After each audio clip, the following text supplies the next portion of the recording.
Hey guys, so here's my video for the mixed media studies for oil pastel. After we cover oil pastel, we'll do watercolors, acrylics, and then we will quite possibly go into oils. So this is my second attempt at this video, and so I already have my mug drawn here. For these, you have these oil pastels. Montrose, yours is in the far right cupboard that opens up high above the counter. There's a couple brand new sets of this. McCook, I can hunt down yours for you at some point. Canastota, you'll probably do this second semester. I'm pretty sure you have a green crate full of them over on my blue shelf. But I have my object. You guys have been doing a really great job with what I've seen so far. I have my object. With this, I would suggest drawing it in pencil first, and I did. And then I colored my base color. My mug is going to be blue, I decided. As we're doing this, this is not just coloring. Yes, I mean I filled it in with blue like those, you can call that coloring. But all of this is going to be a mixture of blends of all different kinds of colors that are needed to fill this out.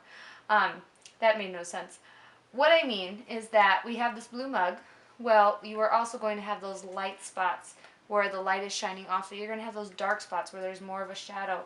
It's not going to be a solid color. It's going to have a mixture of stuff. And fun fact for you all, there is no, most shadows actually aren't in black.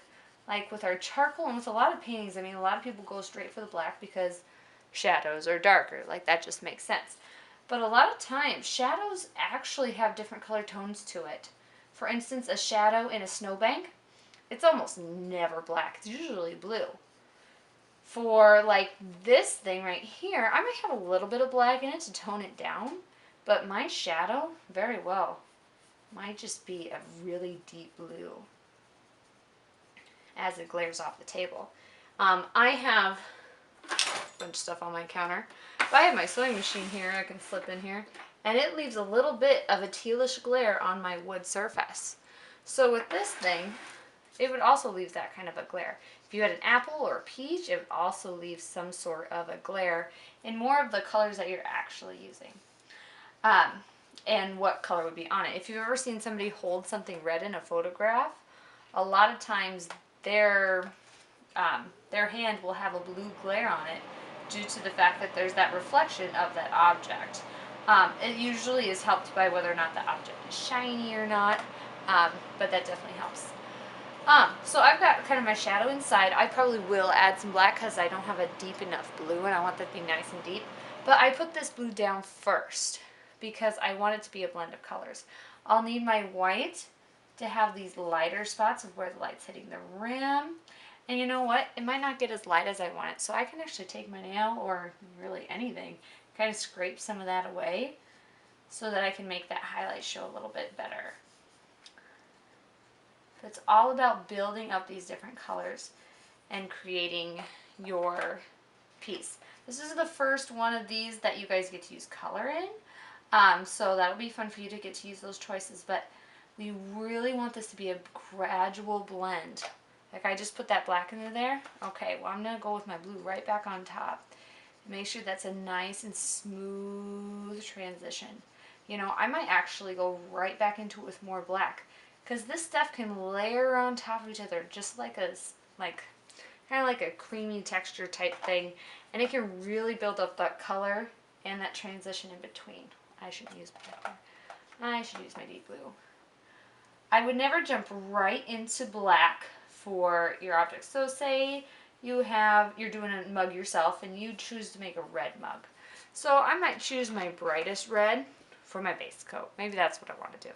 Well, before jumping to black for a shadow, I might jump to this rust red or maybe even the brown for my shadows as it goes.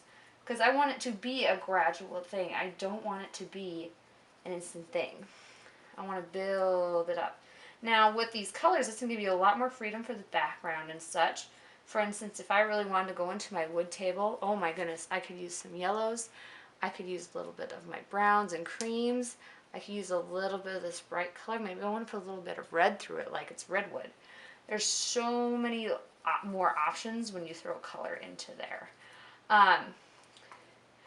But there should be no white showing on this at all. So I'm actually going to go in with my light blue here. Highlight that a little bit more, and I might put this right down the center of my mug. And I'm just going to continue to build all this stuff up. If I wanted to get real funky, I could throw in a little bit of a different color just to add some variation. Maybe a little bit of purple tone to it, just to give it a little bit more of an interesting color. You can kind of experiment with this, guys, and make it a little bit more interesting. Now, granted, keep in mind that me adding a color, I didn't just throw any yellow, because what do yellow and blue make? They make green. I went for something that was right next to it on the color wheel or in the rainbow. So I would have probably gone with a green or a purple if I was looking for something to go with this. I actually really could have also put red, but that's just because red and blue make purple. You know, I don't want to start mixing red and green together. That makes it brown, unless that was your purpose to make it brown. But, you know, think through your colors, or maybe test it off on a side paper to see if you actually like it. But that adds a whole lot of interest to it and makes it so much less boring. And we don't like boring. Nobody likes boring. But you want to have that completely blended, okay? Lots of colors and toning. Now, technically with oil pastels, you can add baby oil on top of it and make it smear more like a paste. But I tried that one year, and all it did was like soak into our paper and make a big mess. So I'm actually not going to have you use that this year. If you think you're a candidate who thinks that that would just be the coolest thing ever on yours, you can show me your work and we can talk about it, but I'm going to tell you it's probably not the best bet. Also, if you do backgrounds in a solid color, no, you can't do that. Now, granted, I wouldn't actually be done. I have bits that are a bit more solid in here. But a lot of you like to do, when I tell you to mix colors together, you just do a little dot, dot, dot, or dashes. Dashes through it are not how you blend colors and make something either impressionistic or, you know, blended.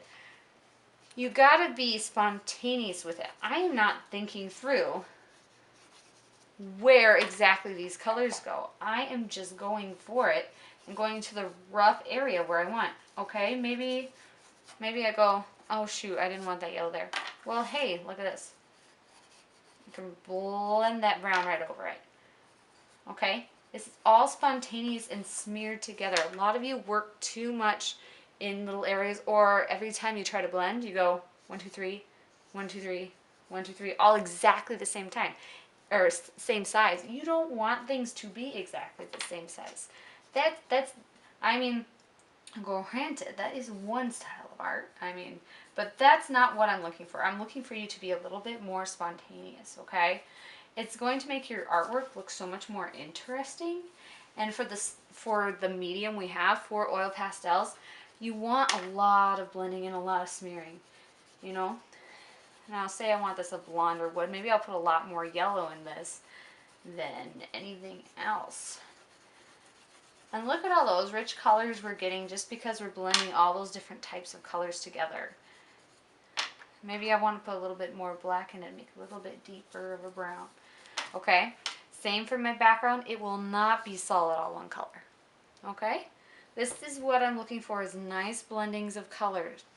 Not all the same. It needs to have variation to it.